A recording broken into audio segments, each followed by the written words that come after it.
परिवार जिनके घर में आपस में लड़ाई है वो आकर अगर ये रामलीला ही देख लें तो सच्चे त्याग सच्चे प्यार की परिभाषा उन्हें यहाँ पे समझ में आएगी। रावण ये जानता था, उसने तब सीता का हरण किया था, लेकिन उसने एक बार भी सीता माता को हाथ नहीं लगाया।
मैं राजीव जी पिछले 22 सालों से रावण का रोल यहाँ कर रहा हूँ।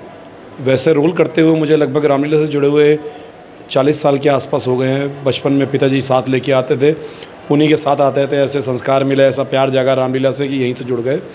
22 सालों से महादेव की असीम अनुकंपा है और इस रोल को निभा रहा हूँ। बहुत शक्ति मिलती है इस रोल में मुझे। आवाज़ अगर बैठी हुई हो तब भी जैसे स्टेज पे पहुँचता हूँ, महादेव की बहुत अनुकंपा है कि आवाज़ भी खुलती है और रोल भी होता है, दर्शकों से वाहवाही भी मिलती है, प्यार भी मिलता है। राजीव जी देखिए, आज का समय जैसा कि आप सभी लोगों के सामने होता भी है, आए दिन कोई अपराध हो रहे हैं, कुछ हो रहे हैं, परिवारों में विवाद होते हैं, भाई भाई के साथ होता है, बाप बेटे का होता है। अगर मैं इतना निवेदन कर रहा हूँ सिर्फ कि आकर इन 10 दिनों 12 दिनों में अगर वो परिवार जिनके घर में आपस में लड़ाई है वो आकर अगर ये रामलीला ही देख लें तो सच्चे त्याग सच्चे प्यार की परिभाषा उन्हें यहाँ पे समझ में आएगी।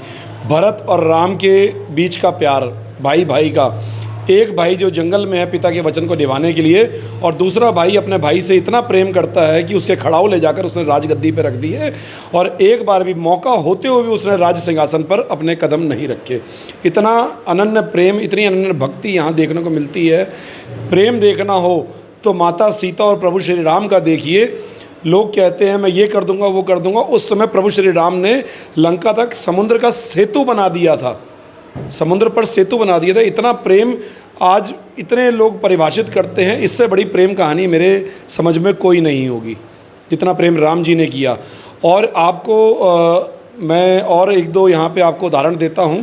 प्रेम देखना हो तो रावण और मेघनाथ का देखिए। अभी ये सीन और 10 मिनट में यहाँ पे शुरू होने वाला है। मेघनाथ जान चुका था, अपने सारे शस्त्र आजमा चुका था लक्ष्मण पर और पहचान गया था कि ये शेषनाग का अवतार हैं और श्री राम भगवान विष्णु का अवतार हैं। और ये बात वो बताने के लिए अपने पिता को जाता है कि पिताजी आप इस युद्ध को विराम दे दीजिए, नहीं तो इन अवतारों के हाथों आपकी मृत्यु, आपके कुल का विनाश संभव है।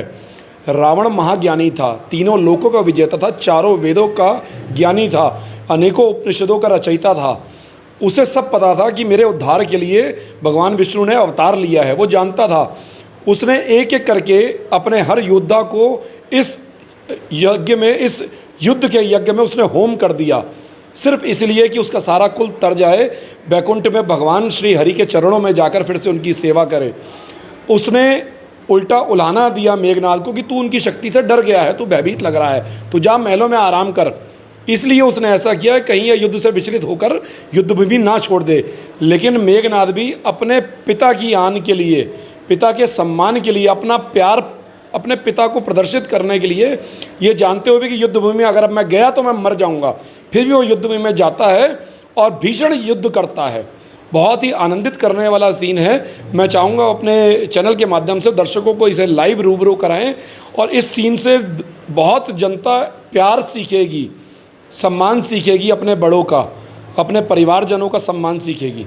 उसके पीछे एक प्रारब्ध था, रावण द्वारा खुद इस चीज़ को सोचा गया था। जब वेदवती से संवाद उनका होता है सीता माता के जन्म से पहले, तो वेदवती खुद कहती है कि मैं जन्म लेके आऊँगी सीता माता के रूप में और मैं तेरे काल का कारण बनूंगी। रावण ये जानता था, उसने तब सीता का हरण किया था, लेकिन उसने एक बार भी सीता माता को हाथ नहीं लगाया। नहीं तो आप सोचिए, जिसके उद्यान में वो बंदी थी, वो चाहता क्या कुछ नहीं करता, उसने हाथ नहीं लगाया, उसने मर्यादा का पूरा पालन किया। और आजकल तो भाई साहब इतनी विसंगतियां हमारे समाज में हो चुकी हैं। भगवान से मैं प्रार्थना करूंगा कि लोगों को सद्बुद्धि दे, अच्छी सोच दे, अच्छे विचार दे, अपने परिवार को समय दें।